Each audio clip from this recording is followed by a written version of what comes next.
بسم اللہ الرحمن الرحیم۔ السلام علیکم ورحمۃ اللہ وبرکاتہ۔ بیوی چھوڑنا چاہتی ہے مگر میں نہیں چاہتا۔ ایک شخص کا بیوی سے جھگڑا ہو گیا۔ بیوی اس سے خلا لینا چاہتی تھی لیکن یہ اسے چھوڑنا نہیں چاہتا تھا۔ ہر وقت پریشانی میں مبتلا تھا کہ کیا کروں۔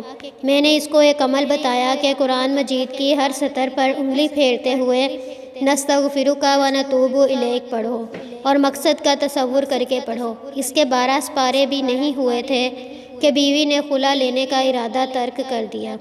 اب میاں بیوی دونوں پیار محبت سے رہتے ہیں، تو آپ بھی یہ عمل کیجئے۔ جس بھی مقصد کے لیے کریں اپنی نیت کو صاف رکھیں، انشاءاللہ تعالی اللہ پاک اپنا کرم فرمائیں گے اور اپنا رحم فرمائیں گے، اور آپ جس بھی مقصد کے لیے کریں گے انشاءاللہ آپ کا مقصد پورا ہوگا۔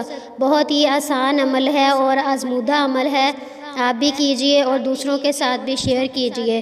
دعاؤں میں یاد رکھیں۔ اللہ حافظ۔